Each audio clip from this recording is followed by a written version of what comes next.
Happy Bitcoin Friday, freaks. It's your host, Odell, here for another Cyril Dispatch, the show focused on actionable Bitcoin and freedom tech discussion. I have a very great guest in the house today for today's show. But before I get there, I'm just going to do a really quick intro to the show. As always, Cyril Dispatch is funded by you guys. We have no ads, no sponsors, purely funded by Bitcoin donations from our audience. I want to thank everyone who continues to support the show. All the links are at cyrildispatch.com. If you want to donate with Bitcoin, you can go to cyrildispatch.com/donate. Like I said, all sats are appreciated. Thank you for your support. You can also support the show on Podcasting 2.0 apps by streaming sats directly to me as you listen to the show. You simply pick the value that you think the show provides on a sats per minute basis, and then it will stream me sats as you listen directly to my Bitcoin node. We also, at Dispatch, we have a live audience. That live audience beams in from YouTube, Twitch, and Matrix. Huge shout out to all the freaks who join us in the live chat and make this show unique. You guys are also the hosts, and I do appreciate you joining. Last but not least, I know it's a bear market. I know it's a recession. If you can't spare any Bitcoin, your support by sharing the show, subscribing to the show, sharing with friends and family, leaving reviews on all platforms, that helps. It's available on all podcast apps. You simply search Cyril Dispatch. Before we get started and I introduce my fantastic guest today, I just want to read a couple boostergrams that people have left for the previous episodes. A boostergram is when you support the show with Bitcoin, you can leave a message attached to it. We have at Juicy Disco with 80,000 sats saying, Cyril Dispatch is an invaluable source of learning. It's been extremely beneficial for my Bitcoin journey the last couple of years. Also, thanks for the response to my question regarding UTXO management from a fee perspective on Nostr. Stay humble and stack sats.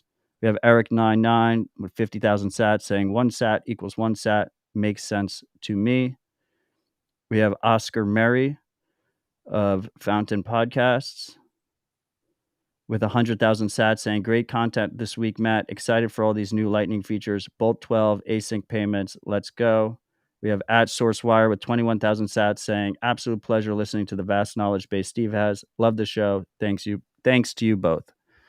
Okay, with all that, let's get that out of the way. Thank you for standing by with me, Lionel. We have Lionel Shriver on the show today, author of Mandibles.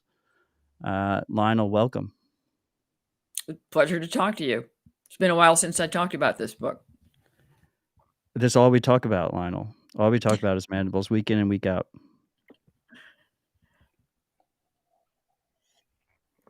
So, I don't know where we should start. I mean, you wrote Mandibles in 2016. I'm curious. Or I wrote it earlier than that because that's when it was published. Fair enough. I want to get maximum credit for prescience. When did you start writing it? In 2015. Probably started it in 2014. And what was the inspiration? 2008. 2008 was the inspiration. It was kind of obvious. Yeah, I mean, that's fair enough. It was 2008 shaped my youth and was one of the reasons why I found Bitcoin in the first place. Well, it was, it changed my feeling about the whole world. And it made the world seem so much more fragile than it had before. I have to say that previous to the near collapse of the entire international fiscal system, I was extremely bored by economics. I thought, unemployment rates and varying levels of currency and compared to each other, and it just all put me to sleep. And I never read the business pages. I only used them to clean the window of my wood stove. And then suddenly economics got very interesting indeed. And I'm always on the lookout for something new to be fascinated by, so I didn't resist it.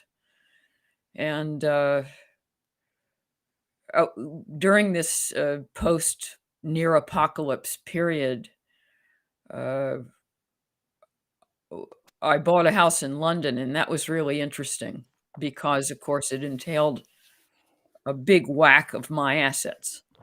And just even moving around money at that time felt extremely dangerous, and you weren't really advised to put more than the amount that the government guaranteed, as if the government could actually guarantee that much money across the board. So that's misguided and diluted to begin with.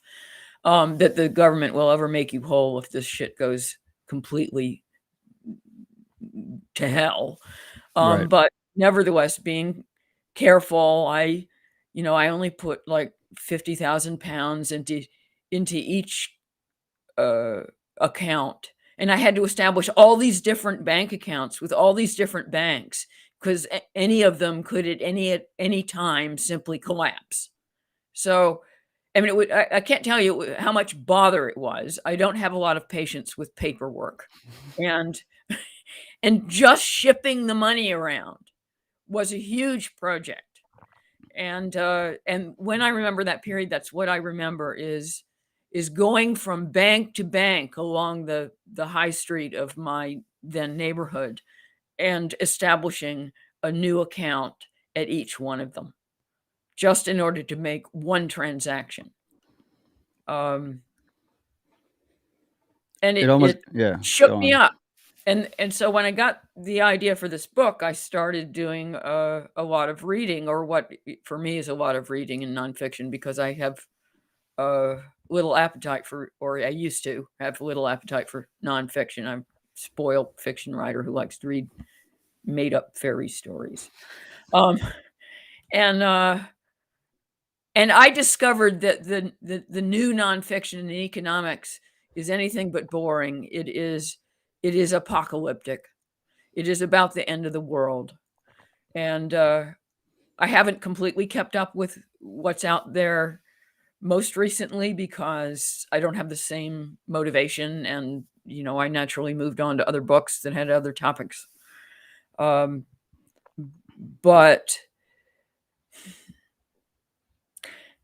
I don't have any time for climate change. Okay. I'm not worried about the temperature of the planet, which has only increased uh, since the beginning of the Industrial Revolution, barely over a degree centigrade. And then, I'm sorry that that just doesn't scare the shit out of me. And and I don't confuse climate and weather, unlike the rest of the media. But I'm terrified of financial collapse, and that has not changed. Sometimes when I write a book, I kind of write myself out of my own anxieties. Uh, I don't know, when I finished Big Brother, eh, my obesity book, I think I stopped worrying about getting fat. I was done with that.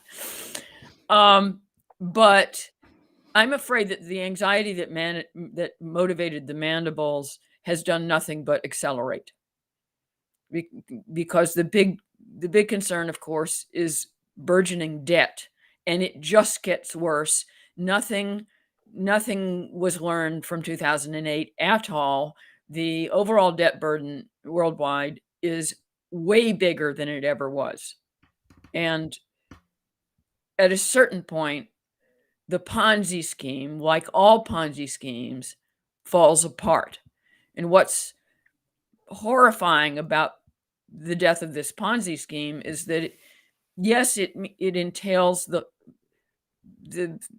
almost theoretical loss of a lot of wealthy people who didn't really create anything, or it's all numerical, they're just lucky, and then they're unlucky, and that doesn't seem to matter that much morally. It's still systemically disturbing, but it's it's what comes around goes around. But what we would also be looking at is the loss of life savings of people that did make something and believed in the system and believed it was possible to save for their retirement, and made sacrifices for that, and didn't get the newest computer and didn't install a swimming pool, or you know or didn't go out to eat every night. They embraced the idea that money has value and will continue to do so. And I just think that's the threat is across the board. First of all, disorder and violence, and also just a complete collapse of social faith, and inevitably a very dangerous Darwinian world in which you no longer have social cooperation. Money is one of the main media that creates social cooperation. It makes it possible for us to trade apples for oranges, and every time I want to get groceries, I don't want to have to write a short story. And I think I'd have to write a lot of short stories even to get a bag of apples. So, it's massively more important for social order and for the kind of complex systems we have constructed than the temperature. It's just, I'm sorry. And I'm afraid that we more or less learned the wrong thing from 2008. What we seem to have learned is, oh, I see. Everything almost fell apart, but it didn't, so it won't. And I'm sorry, but that's not the lesson. We were very lucky. Government stepped in, and things fell apart on a scale that government was still capable of influencing the outcome, right? So, but when we're rapidly approaching a time when the problem is government, right? Yes. It is the government that doesn't have any money. It is the government that is producing money that is completely worthless in vast quantity, in order to cover its own backside. And then government isn't the answer. So I have to say, I'm very sympathetic with the cryptocurrency motivation. And I love the idea of money that is taken away from government. I love the idea of a world in which the government actually has to borrow from an external entity instead of from itself, which is a contradiction in terms. But I have been disappointed in the reality of crypto, and I Same. have not personally invested in it out of a kind of, well, natural distrust of the new, out of a distrust of what has proven very volatile in a way that I don't have a stomach for. I'm one of those people who doesn't like to put a quarter into a one-armed bandit because I might lose 25 cents. I am really like Protestant and safety. And if it were up to me, I wouldn't be in the stock market at all. I would just be in a savings account that paid 5%. Not that you can get that even now, but I don't like risk. And so far, Bitcoin is still seemingly very risky. No, 100%. I mean, Lionel, there's a lot to unpack there. First of all, I would like to say that I agree with pretty much everything you just said. You sound exactly like a Bitcoiner. I mean, you sound you sound like pretty much everyone in the audience can relate to you right now. I think the first part that was really interesting to me is this idea of 2008 being forgotten. I don't even know if it was the wrong lessons were learned. I almost feel like no lessons were learned. I Oh feel like yeah, well people just swept it under the rug. it was unpleasant. It's just like COVID. Nobody wants to think about COVID anymore. So we can't go we don't wish to go through the exercise of realizing that idiotically we shut down entire economies for month upon month, really the better part of 2 years in some places. I'm in the UK right now. It was horrific, and they did themselves incredible damage. But nobody even wants to review that because it was an icky time, Yep. right? Ooh, I don't want to remember the icky time. So let's just shove it under the carpet, and we're not going to contemplate the fact that, oh, it turns out that literally overnight we were willing to sacrifice every civil liberty we ever had. And I'm afraid that the uh, near financial collapse of 2008, and it's interesting, we have all different names for it. We've never arrived at a name for it, and I think that's telling. It was the Great Recession for a while, but you've noticed that hasn't stuck. Right. Nothing is stuck. It started out here as the credit crunch, which sounds like a candy bar. Oh, the credit crunch. Do you want a credit crunch? You want some with peanuts? And it was so trivializing. It was ludicrous. But no, we do not revisit it. It's just an icky time. And you're totally right. There were no lessons learned. Slightly more capitalization of banks. But when you're talking about funny money, what does it matter? Right. And I I have mean, to that's say, yeah, go on. I live with this fear in a very real world, day-to-day way. Um, I have been, for a fiction writer of all things, pretty successful. And there aren't very many of us out there. And for half of my career, I made practically no money, and was still working very hard. I'm not going to be apologetic here. I get tired of people apologizing for having any assets. I have some assets. I worked really hard for them. And most of my luck in the market or any other kind of investment has been very poor. So steadily, what assets I am managing to accrue, they don't grow in that way that you're told that they're supposed to. It just hasn't happened. So, and I'm getting older, for fuck's sake. And I don't know how many books I've got more in me. Maybe I'll run out of ideas.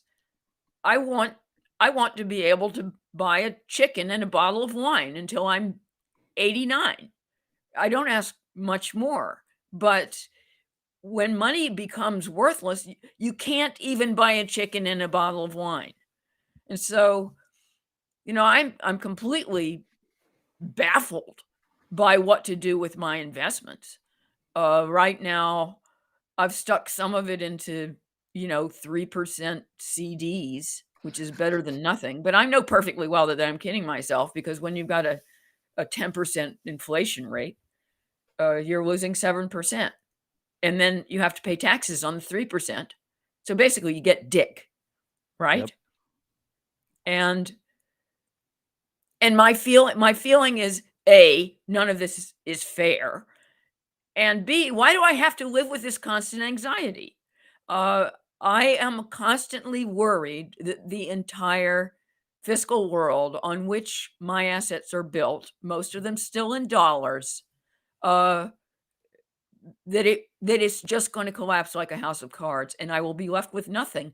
And I wish I thought that this was neurotic, but I don't think it is neurotic. I'm just curious. Did you happen to read the op-ed? I hardly ever read op-eds in the New York Times for obvious reasons. But this one was one of the guest essays, and it was in the last week, about the entitlement programs in the US. Did Did not. you read it? It was fucking terrifying.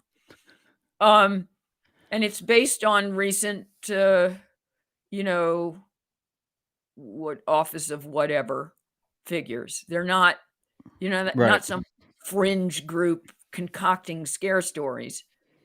But by 2050, just in terms of, looking at the way the entitlements are structured now, if nothing is done, we're going to be,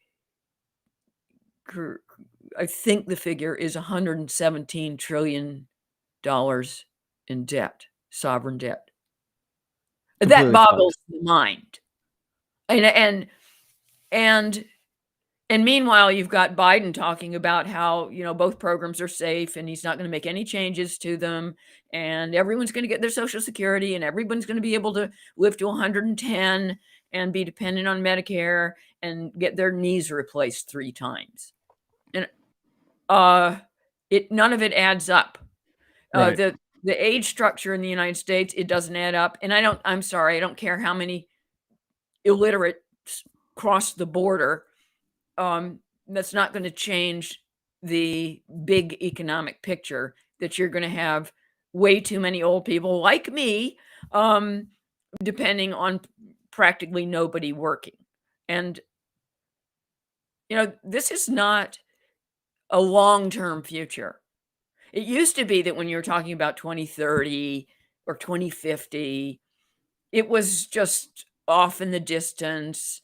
Who cares? Who cares? It was never gonna happen to you.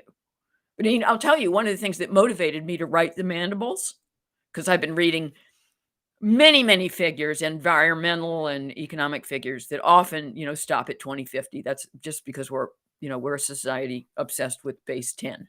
Yeah, we like So, round numbers. yeah, we love round numbers and base 10.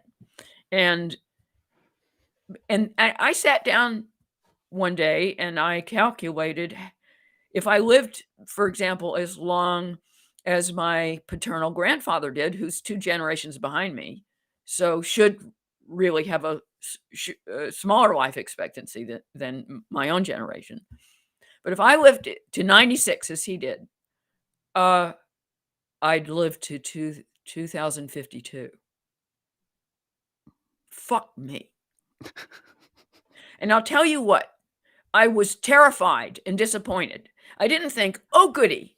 I'm going to live to see, you know, many more technological miracles created, and I'll find out what happens to all these exciting human stories that I've been following. I'm going to live much more into this century, than I expected." No, I was filled with dread and horror. I don't wanna be alive in 2050, much less at the age of 53, or I mean, 93, barely able to walk or string a sentence together. Uh, I don't want to be, as we say so incessantly now, vulnerable Right. at that time, because if you look at all the figures, that's by then, if not way before, is when everything is going to fall apart. And Yeah, it might happen sooner. again, I think the problem will be economic. Now, the other thing to bear in mind if you're apocalyptically inclined, is that Guilty. most disasters do not occur in a vacuum.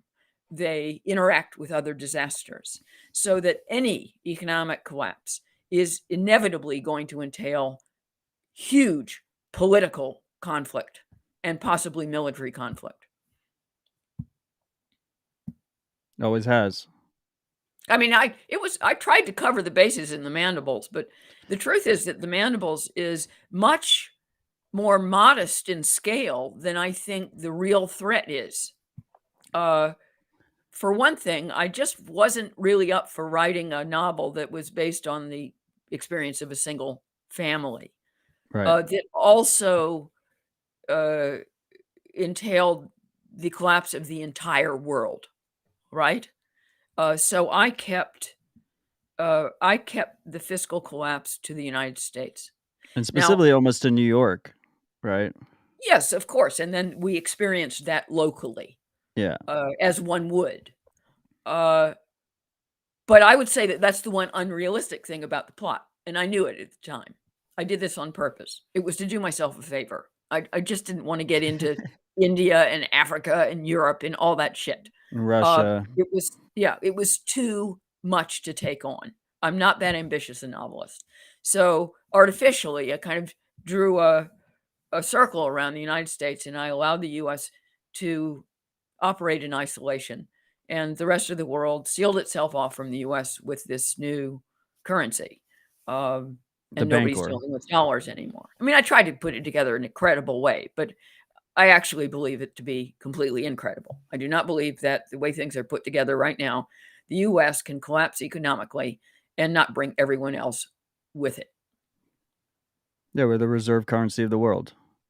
So if we're already kind of Yes, so seeing that, right? that's what the book begins with, and I think that that's what Americans take for granted, that the dollar is the international reserve currency. They don't even know what it means, most of them.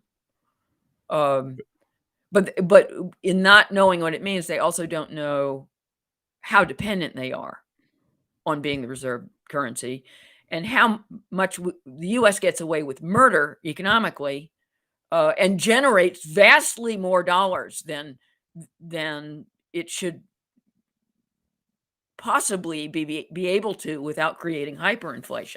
That's Right. that's really the secret, is the reserve currency, so that all over the world, other countries and other banks are using dollars, and therefore have dollars, to trade in things like commodities, oil, whatever, and to pay their own debts.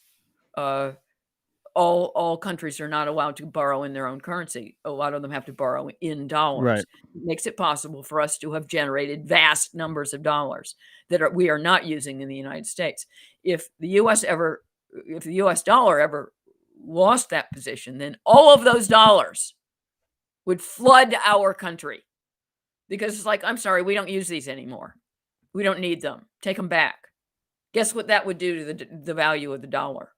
And yet U.S. authorities, who do nothing but abuse the dollar, think they can continue to do that infinitely, because they are complacent and arrogant and stupid. Yeah, I There's mean, nothing to prevent a consortium of other countries from coming along and saying, we don't want to use the dollar anymore.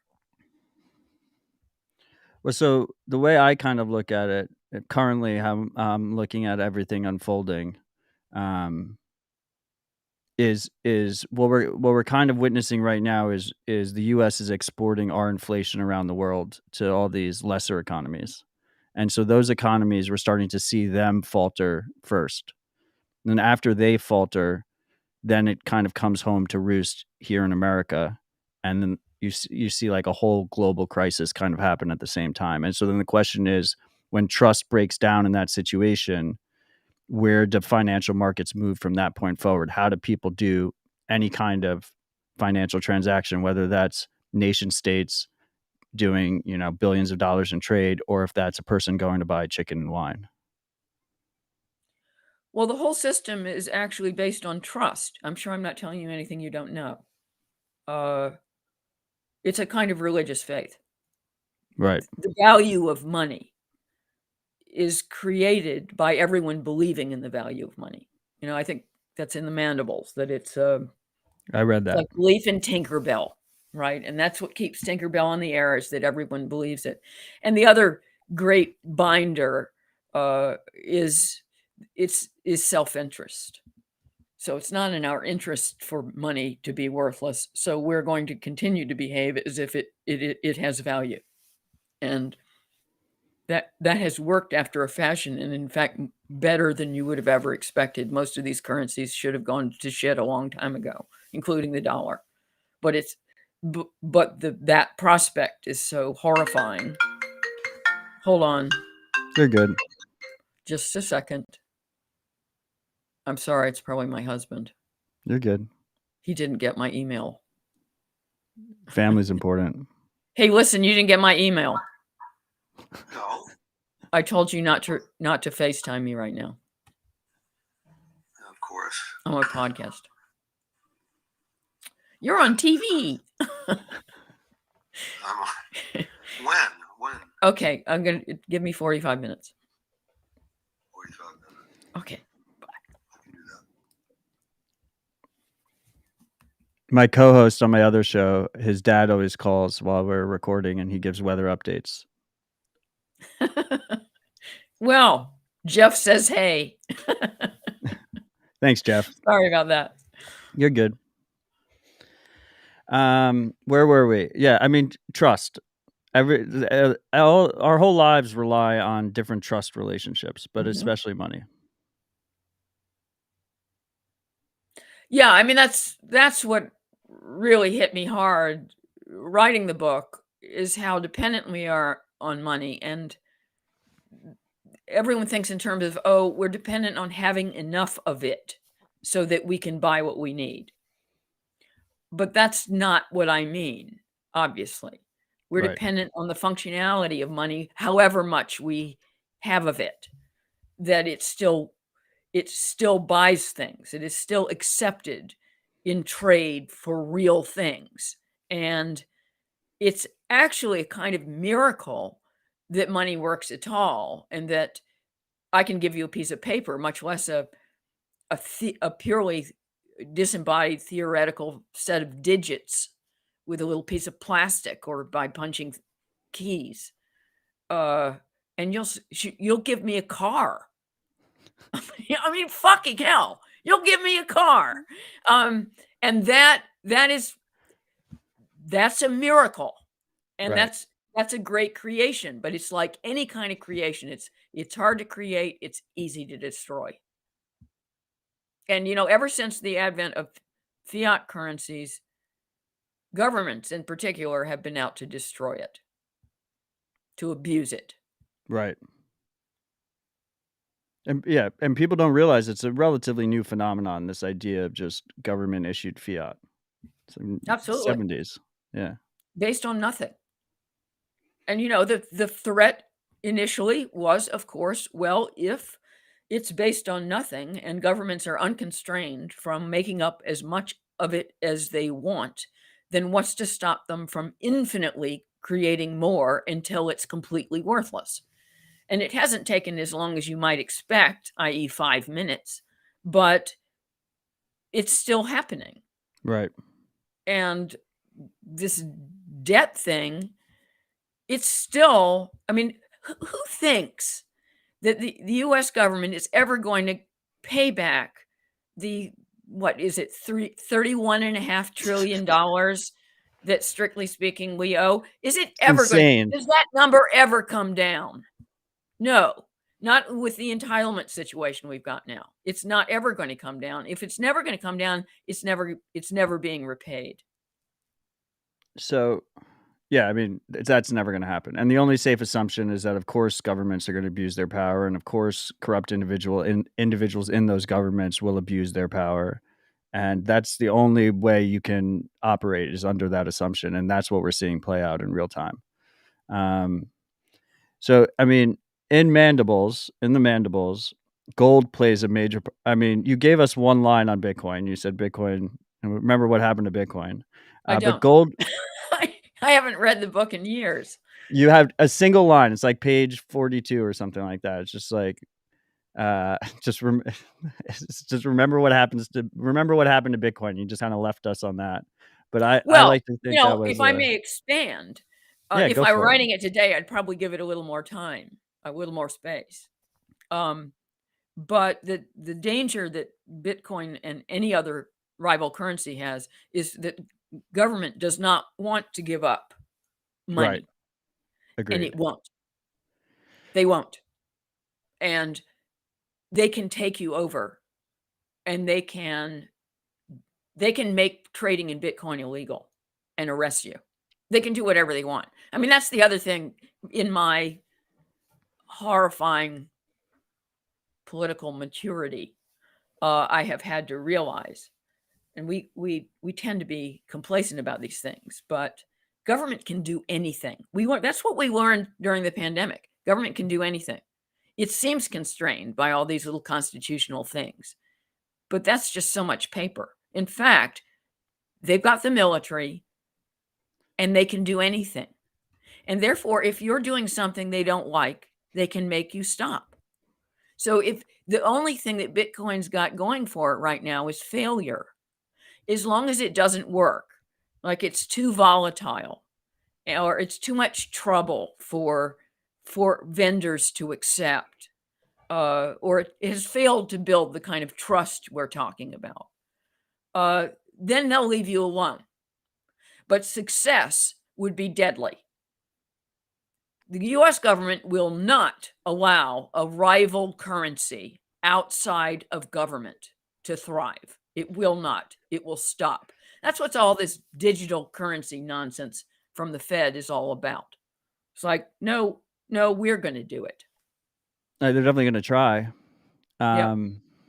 So, I mean, I want to unpack all of this. But where I was going, first of all, I just want to be absolutely clear. You somehow wrote the single best Bitcoin book that exists, and you weren't a Bitcoiner. You only mentioned Bitcoin once in the whole book, but you somehow wrote the Bitcoin book. And when I was talking about 2008, how people forget, the reason I always talk about the Mandibles is because it's a really easy way for someone to remember the issues we had with 2008 and kind of put it in a forward, kind of actionable kind of thought process, of how they can think about these situations and these concerns, and these systemic failures in our society. They can conceptualize it in their own world, right? In their own world going forward. But so the reason I think, and I've noticed, I've read a lot of commentary about the Mandibles. It's a very provocative book, especially since it's become more prescient lately, and people are starting to see the crumbling issues with our societies. People get very up in arms, and they push back against it. And I think, coming from a Bitcoin audience, we don't necessarily see it that way, because you didn't really explore the Bitcoin side of things, and in your scenario, Bitcoin has failed.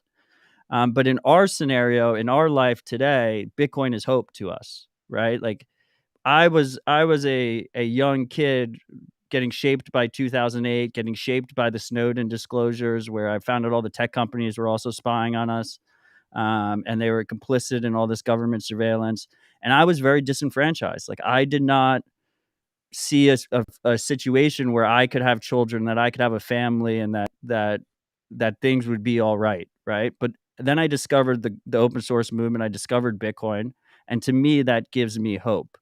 And that's why we're able to read the Mandibles in a way that is not necessarily, I don't want to say like doomer, right? Not necessarily like a negative light, because we already see these systemic issues, and Bitcoin wasn't around in this storyline, right? But maybe in this future storyline, in reality, Bitcoin actually lessens those blows. I don't think it will necessarily stop chaos from happening and stop financial collapse, but it will lessen the blow. It will allow the darkness to be shorter than it would have otherwise, because we'd have a money that doesn't require trust, that isn't run by governments, that isn't run by corporations, that any individual can use to save, to spend without permission. And maybe we haven't had the biggest target on our back yet, but the target has been growing, and Bitcoin continues to truck on and continues to grow. And Bitcoin is built in a way that is adversarial to is built in a way that is designed to survive in adversarial environments. And I wanted to, you mentioned earlier about cryptocurrency hasn't lived up to its expectations and the hype and all this stuff. The overwhelming majority of cryptocurrencies, except for Bitcoin, are not designed to be robust and censorship resistant in an adversarial environment. They simply aren't. They are mostly, there's a ton of Ponzi schemes, get rich quick schemes. They're centrally controlled. They're easy to regulate. We're seeing regulations pop up all over the place on centralized entities that exist in the industry. But Bitcoin is designed in a way that there is no central actor. So who do you pressure to stop it? I don't want to go.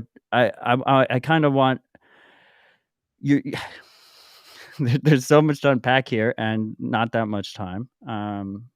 But you mentioned, Well, I mean, I yeah, go have to on. say, look, I have not made a special study of Bitcoin. I am not any kind of crypto expert.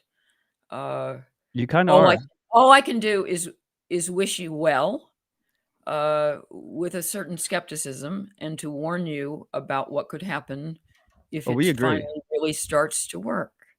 Uh, So I what I I wanted don't to talk think be about, allowed Lionel. to go ahead, but then, I've got a paranoid streak. So let's talk about the lens of gold in Mandibles, right? So Mhm, obviously gold was positioned as an alternative to the banker and the failing dollar. mhm. Um, and you basically set up that exact scenario that we are just talking about now with Bitcoin, right? That the first thing the US government did was they went after gold holders and the gold Yep, economy. and you know that legislation from the 1930s is still on the books. Yes, well Yep, aware. Executive right? Order 6102. Good for you. Um, It's one of our and favorite executive orders and here it it here it in the it in Bitcoin fact space. inhibits me personally from investing in gold appreciably. Uh, Right. the the government keeps track of gold very carefully, and they have the legal right to take it away from you, Yes. and that's not a good asset. Of course, as I was pointing out, since government can do anything, they have the right to take anything away from you. Everything you own is provisional. They can take your house, they can commandeer all the money in your account, pass a law tomorrow, take the clothes off your back. Doesn't bear thinking about all the time because who wants to live in that downer universe? But Yep. all our rights, so called, are provisional. Um, I mean, I honestly came away from that book thinking there was no resort. I envy you your feeling that you found one. Uh, Well, we have no and I choice, and I can Lionel. see how that would make you feel more, confident and powerful and independent of all these systems that are now so fragile. Uh, and I do nothing but encourage you. I don't I don't know whether crypto has the Not crypto, capacity. Bitcoin. Bitcoin, sorry, I can see you're touchy on that point. Um, I don't know whether you'd effectively construct, uh, a a financial bunker for yourselves and other Bitcoin investors if the world fell apart. Personally, I came to the conclusion that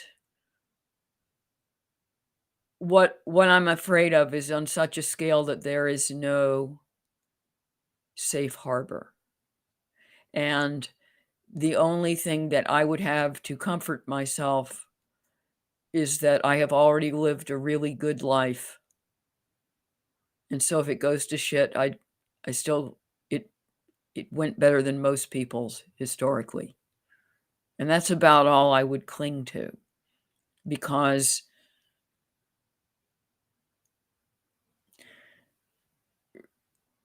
rescuing even real things that you technically own in a situation of total chaos doesn't guarantee that you get to keep them. And that's what I tried to illustrate in the latter part of the Mandibles before we get to the second part, which I never discuss with anyone because I don't want to blow the ending.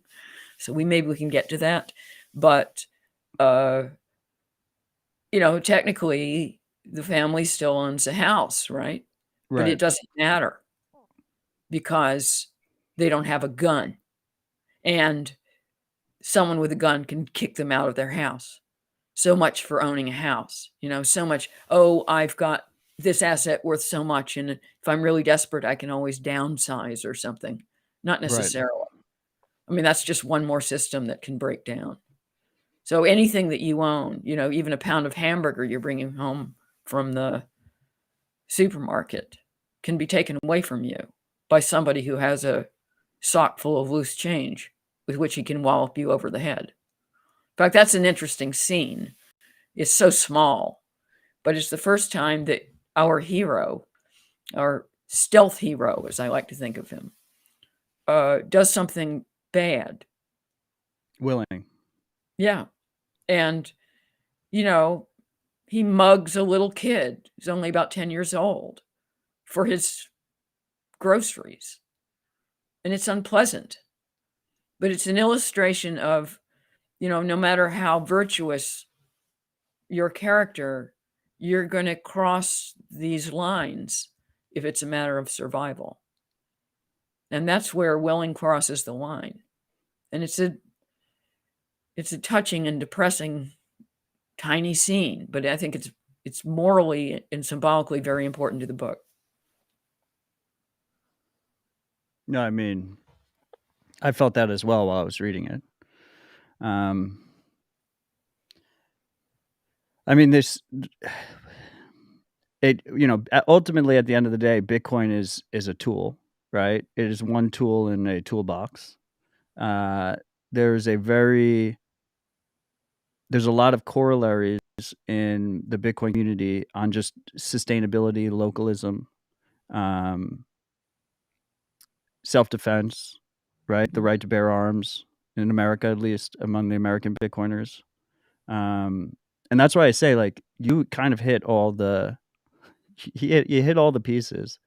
Well, I should remark community. on that point in particular that previously I have been I would say a trite liberal on gun control issues, and I made my reputation on my 7th novel, We Need to Talk Yep. About Kevin, it's not about a school shooting. Actually, everyone often forgets that because they didn't want to get into the gun control debate. Right. I was interested in looking at pure malice without worrying about what the weapon was. So he uses a crossbow.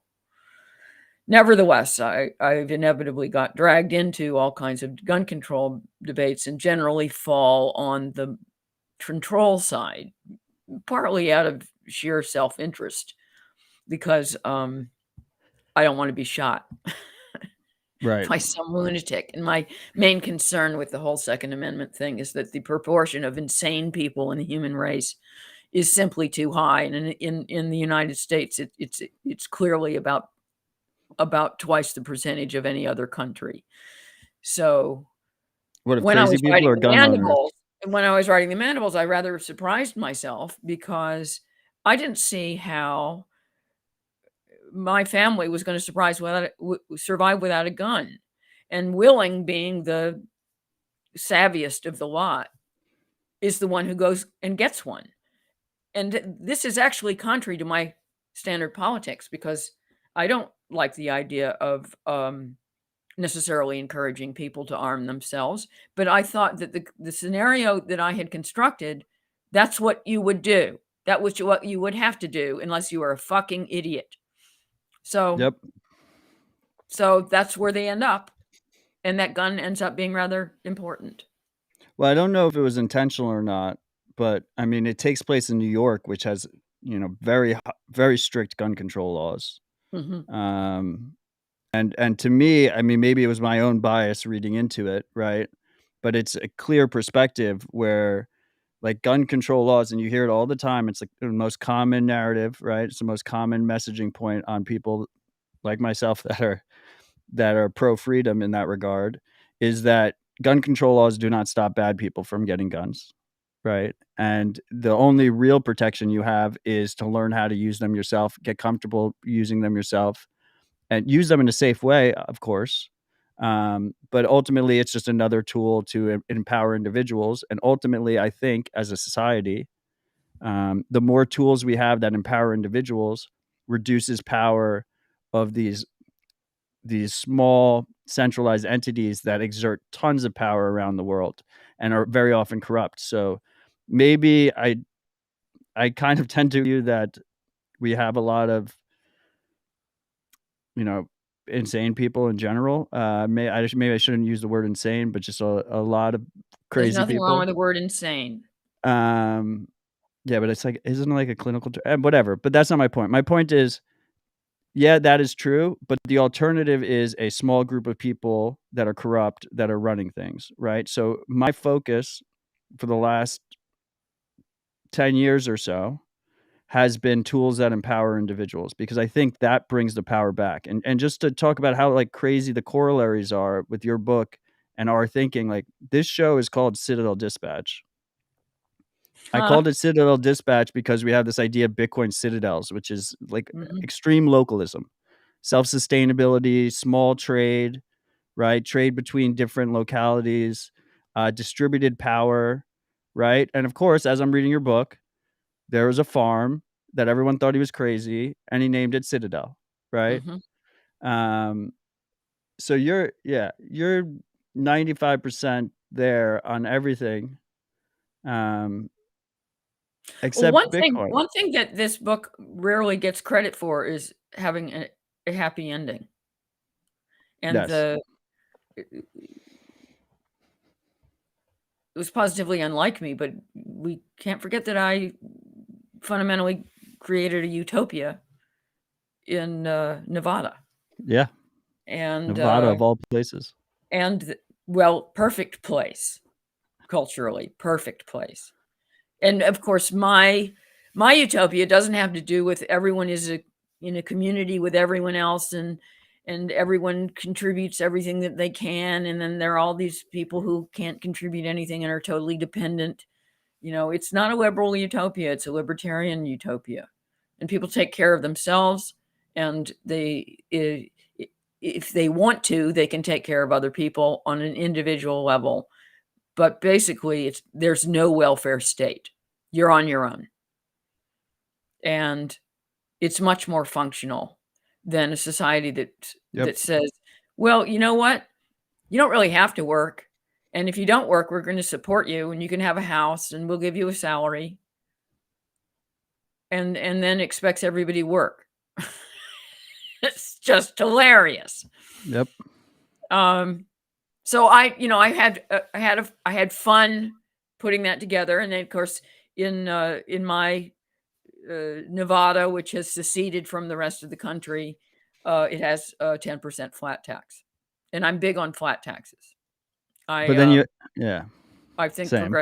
progressive taxes are larceny, and also uh, unfair, and discourage people from earning money, and also encourage people to cheat. So a flat tax that you really can't escape, I think it's brilliant. One of the countries that employs it is Estonia. It's not 10%, it's 20%, I think, 20 or 21. But it works great. And it means that everyone contributes to their communal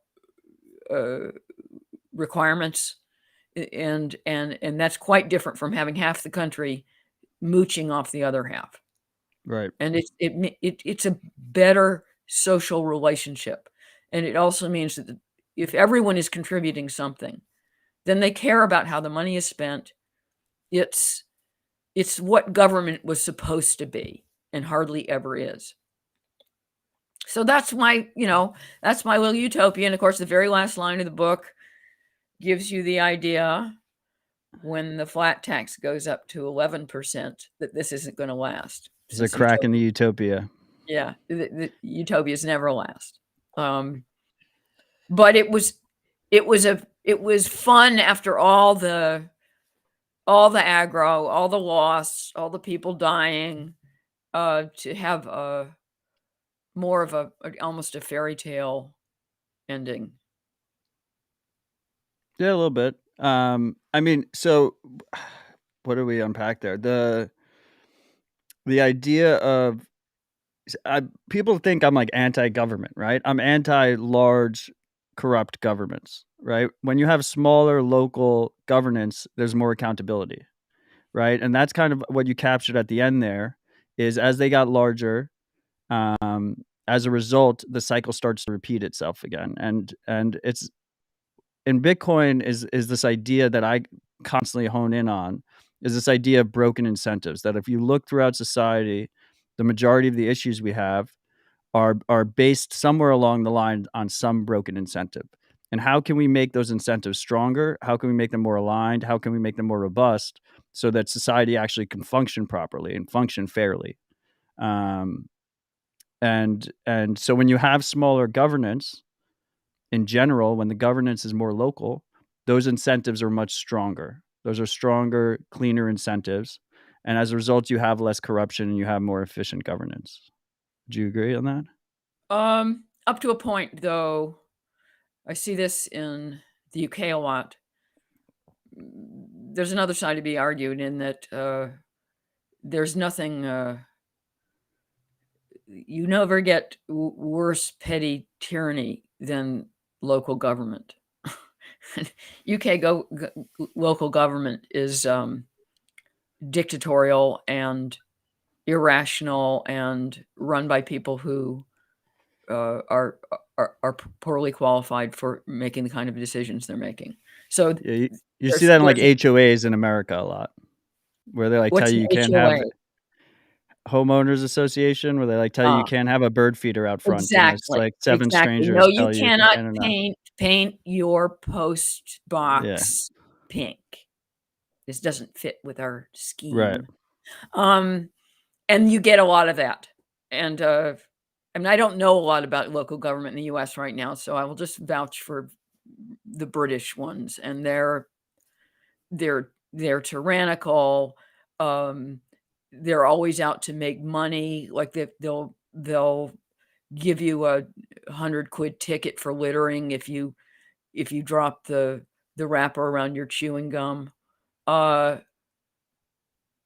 They're they go after you for, they make it impossible to Right. park anywhere, and so that if you even stop, you get another 100 quid ticket. I mean, they're just hideous and often quite corrupt, giving planning permission for this, that, and the other thing only to their friends.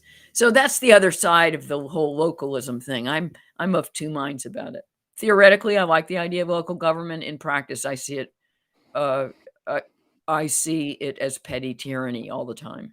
Yeah, I mean, it's definitely not perfect. Everything has trade-offs. It has something to do with competition, mobility. There's something there in terms of like having proper accountability, because those issues seem to stem from there's being no accountability there, no competition, or little competition. People don't Oh, want. well, It's I hard think to move. one of the most exciting things that we've witnessed in the United States recently, just because of the way things are set up, and we have, for now, freedom of movement, Yeah. is this huge exodus from high tax states Yep. and toward low tax states, and also states that are more interested in liberty. So there's less regulation. So obviously, Texas and Florida in particular, and watching California and New York lose population is Yeah, I did that myself. very satisfying. I moved from New York to Tennessee. Did the Yes, same that's the thing. other state. Yeah. And I good for you, and New York deserves it. Yeah, I mean, you nailed that part. I mean, that was very prescient. I mean, you also nailed the movement passes with the brain plant chip that they like pushed on everybody. Oh, yes, coming to a theater near you. I mean, we saw that in 2020. I mean, they were it was rudimentary at the time, right? It's like paper passes. Right? But if they could put it in an implant, they would have done it. Well, of course, this whole idea of chipping, I probably didn't make it up. It was already clearly on its way. But I thought my innovation was an important one, and that's where it was forward looking. And that is that the chips could also be implanted with your assets, with your money, and Yeah, your therefore make it CBDCs. possible for the government to extract money from you, basically from the air. So it's your money's in the back of your head, and the government can just reach in and take it, And it's so convenient. isn't it? Yeah. In fact, a lot of the kind of top-down tyranny that is being inflicted on us is in the name of convenience. Yep. And people are suckers for it. They really are. They really are. It's something I've noticed very much so. It's very obvious. And it's one of the things like with Bitcoin is that we're focused on is, try and make it'll never be more convenient than the, centralized, surveilled, controlled, bullshit, but try and make it as convenient as possible, because ultimately, as long as there's friction there, less people will use it. We have 15 minutes left, Lionel. I want to talk with you more about Bitcoin. Okay. Because That you're means you're gonna there. do more of the talking. Well, you're there. So gold. First thing they did with gold was, well, first thing in the book was cut off the ability for Americans to move assets around the world, right? Mm. They cut people off from doing that. The way I It's like all to look, yeah, go on. you're saying they have done that, or they No, will do that? in the Mandibles, that's one of the first Yes, things of they course, did. capital Yeah, controls, right. and Capital controls. that's pretty easy to institute at a stroke. Right. And So by the yeah, way, go it's on. already a little tricky to move American assets around the world. If you I'm do well aware. anything with more than with $10,000 or more, you have to report it to, you know, daddy. And it's getting automatically reported left and right. All of these systems are already surveilled and controlled. And over here, I just did my US taxes. If you live abroad, you are legally Yep. obliged to report every single bank account. And by the way, they don't want you to just mention it that you have bank accounts. You have to give the name of the bank, the address, the exact highest amount, even if it was only that high for 15 minutes, and the closing amount, um, and the account number. So, I mean, that's you don't have to do that with US assets yet. But with foreign ones, they have to know everything. And the fines for not reporting that are fantastically high. So, and furthermore, there are a lot of countries where banks will no longer take American depositors Right. because it's not only the individual account holder who has to report to the US government, but so does the foreign bank who doesn't want to have to mess with the fucking IRS, right? Yeah, too much Who liability. does? Yeah, well, it's huge amounts of paperwork. It's not worth it. I mean, they're just not going to make enough money off of you to make up for the bother and irritation of having to report to a foreign government. So they just tell you that they won't hold your money. And it puts a lot of expats in a very awkward position to the point where actually there are countries where Americans really can't function, can't live. And by the way, the other issue is this business of the federal government telling American expats who may not even set foot in the United States all year that regardless, they have to report their worldwide income Yep. to the American government and pay taxes on it. And Now cap gains. and the system by which you're not supposed to be double taxed is highly imperfect and perfect and patchy. So, And if you renounce your citizenship, you have to pay an exit tax equivalent to selling all your assets at the time of exit. that's right. They've sewn that up too, because the number of people who are Americans who are renouncing their citizenship is really starting to soar, and so they're going to make you pay. And this is government able to do anything. So they could also tell you, well, you can leave the country, but your assets can't. We're going to keep them. So that's essentially what they're doing. It's impossible to get away from these people. Bitcoin fixes this. So I hope so. So you mentioned lack of property rights at the core of all of this. The way I like to look at Bitcoin is that it enforces property rights at the level of code. It's code that enforces property rights. At the core, that's what it is. We already see people using Bitcoin to escape capital controls. China has famously banned Bitcoin 25, 30 times. Chinese nationals still to this day use Bitcoin to transfer money in and out of their country. You can send it as easy as a text message. That is a core value prop of Bitcoin, is this ability to send without permission. Another core property of Bitcoin is that no one can change the supply of Bitcoin. So you talked about earlier This idea that you work hard and you don't want to be a financial planner. You don't want to study economics. You don't want to watch CNBC. You don't want to pick stocks. You just want to do what you love, work, and be with your family and save up money for the future so that you're able to, buy the things you need to live, the necessities you need to live, and the things you want to enjoy. Bitcoin, because no one can change the supply, because it's ultimately a fixed supply asset, allows people to save in this asset, save in Bitcoin, and long term hold that value without having to be a financial professional. Like, I hear that all the time. People are like, oh, I don't, Bitcoin doesn't interest me. I'm not interested in finance. Like, that's the point. The point is it's absolutely insane that people need to and feel the need to either be a financial planner or hire one in order to save for their future. They should be able to just hold the money that increases in purchasing power over time. And people think I'm crazy when I say that about Bitcoin, but historically that has been the case. Now, there is volatility. There's short-term volatility, but it's a scarce asset going through an adoption phase. We have over 8 billion people on the planet. Maybe 50 million own Bitcoin. Of course, it's going to be volatile short-term. The world is volatile. But on a longer-term basis, Bitcoin's purchasing power has shown to increase. I expect it to continue that trend. So it's a great savings vehicle. It's a great spending vehicle. And then the third thing, and we saw this in the Mandibles, is seizure resistance. This idea that governments will come and they will try and take your money from you in times of chaos. We saw in the Mandibles, you had police officers or military men come door to door and basically look for people's gold. They went that far. Now, can they do that with Bitcoin? Yes, they can do that with Bitcoin.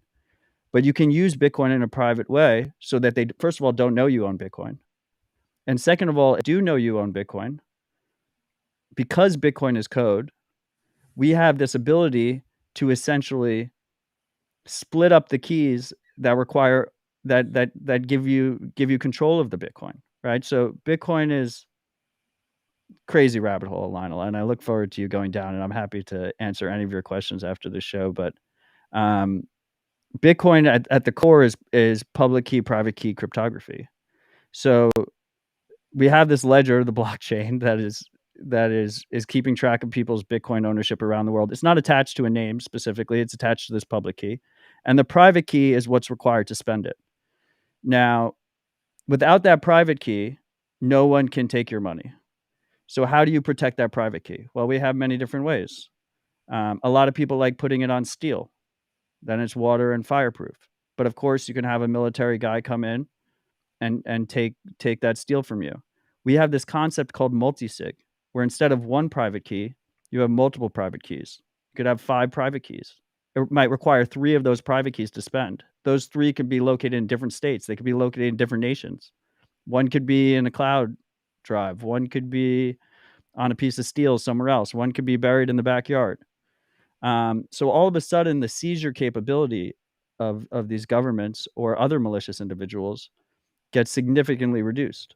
So you have these 3 facets of Bitcoin: this ability to spend without permission, this ability to save in an asset that increases in purchasing power over time, and this ability to secure the asset, cross borders with this asset in a way that has never been capable with any other money in our history. And all those things combined lend itself to an adversarial environment where trust is eroded, where governments are going after their citizens. And to me, that is where this hope comes from when I read something like the Mandibles, or I look on the news, or just see how the world is going right now. Well, I'm much better on what's wrong than how to fix it. Yes. So, in a way, we've broken up the job, and you work on the positive side, and I'll just keep on coming up with doomsday scenarios. Deal. For my own part, for me, this is partially an entertainment because the narrative of collapse is so transfixing. Ask any film director. And otherwise, I don't I am leery of getting so anxious about this kind of thing that I exhaust my energy on it. And I don't want to spend, I don't want to be one of those people who uh, ends up uh, spending all her energy on a shelter in the backyard and making sure that it is full of, Right. 300 tins of baked beans. I mean, it our lives are finite, and I don't want to spend my life on that, digging a hole in the backyard. So, Yeah, the only thing more scarce than Bitcoin is time. yeah. So I am careful about the way I spend my time, and that is the ultimate currency of our lives. And uh, I got a book out of it, out of my own anxiety, which is a lot more than just a bunch more anxiety. And I'm very pleased that you seem to have got something out of it. And I'm also very pleased that the people listening to this seem to have enjoyed it, and certain scenes stuck in their minds, and you think you recognized my anxieties, and there's a certain, there's a certain community in that. There's a satisfaction in that. And, it's like one of the fun things about being a novelist is sort of like putting a, a plug in your head while you're dreaming and being able to share it with other people. And that's what that is. And this happens to have been a nightmare, but I had a lot of fun writing it. I should share with you before we go that um, when I first submitted this book to my publisher, my editor absolutely hated it. And she showed it to the publisher, and he hated it. He spent 45 minutes on the phone with me, telling me all that was wrong with it. He couldn't keep track of the characters, and he thought it was incredibly boring. When my editor did edit the book, I already had a contract, so it was harder for. They could have got out of it, but they didn't want to alienate me, so they figured they'd just get over this terrible book. And then when my editor edited it, she basically edited it down to a pamphlet, right? There was nothing left. She hated it so much that she would just put these big X's through page after page. By the way, she was not interested in economics. So this was not a book for her, right? And I was told to edit the economics down to nothing, which I did not do. I did pare it down. I think you probably enjoy the original even more because it had more economics in it. Because that's really what makes the book special. There are any number of dystopic stories out there. A lot of them are set in New York. So who cares? Another, society falls apart story. But this was very particular. It is an economic dystopia. And I tried as hard as I could to do my homework and therefore to put together a scenario that was genuinely credible. And I think it is. And that's not something that my publisher remotely appreciated. So when I got this edit, I completely ignored it. I took none of the advice. I've come to the point where I really do my own editing, and I'm my own best source. And even still, when this book got the cover of the New York Times Book Review, the publisher refused to put any money behind it. It's never had any advertising, nothing. Wow. It's you guys who have done the advertising, and enthusiasts like you. This is almost purely a word of mouth book because my publisher has refused to support it. And even through this, the post-Trump thing, because it was later the same year that Trump was elected, Right. and everyone was buying these dystopic fictions. Did they put any money behind it then? No. Or has there been any effort to re-advertise the book now that we really are suffering serious levels of inflation, which has directly to do with the overproduction of money in the federal system? No. So, it is incredible about this book because my publisher sure didn't go to any trouble that you would know about it. And Even to this therefore, day? it was not shoved down your throat, but it was something that you picked up on, uh, by either accident or having a sharp eye, Well, I had a and good how friend to that was a appreciate it. Bitcoiner who recommended it to me. Good. Well, that's Yeah. how most people come across this book. And you know what? Truth is, most of my books have been popular because of word of mouth. I don't Love it. have publishers putting money behind them, but word of mouth means more to me than a publishing budget, Grassroots. and it's real. It's not confected, and so I'm very heartened that you and your colleagues and supporters have latched onto the book. I'm a proud owner of a first edition. My wife got it for me. Good. Well, I'm if gonna if hold on to anything that ever tight. happens to it, come to me. I'll get you another one. I've got a lot of them in the attic. I appreciate that, Lionel. And likewise, if you ever have any questions about Bitcoin, you know how to reach me now. I'll come right to Um, you.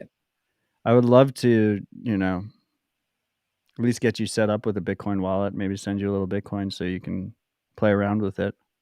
Sure. I'd be open to that. Great. I mean, I saw a bunch of people in the audience wants to send you some Bitcoin, so it'd be great. Awesome. Well, I don't want to take up too much of your time. I know time is precious. Do you have any thank you for coming on. Do you have any final words for the audience? Um,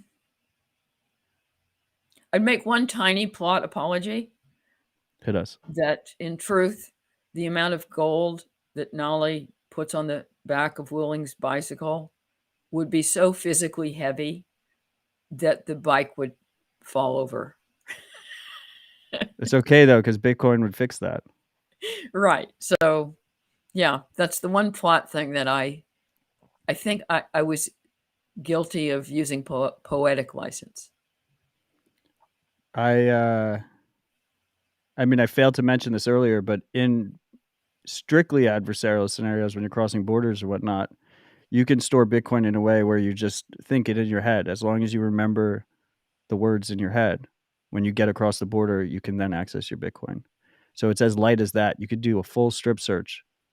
And someone wouldn't even know. It could be $20, it could be $100, it could be $1 billion, and no one would find it. No one could take it. Incredibly powerful. Well, I wish you luck. Thanks, Lionel. Likewise. I appreciate you. Thank you for joining. Huge shout out to everyone in the audience. Thank you guys for coming. Thank you guys for being a massive part of this show and joining us in the live chat. If for some reason you haven't bought Mandibles yet, consider buying it. I will set up Lionel with a Bitcoin wallet, and I'll let you guys know her address if you want to send her some money. Thank you all for supporting the show. Till next time, stay humble and stack sats. Thanks, Lionel.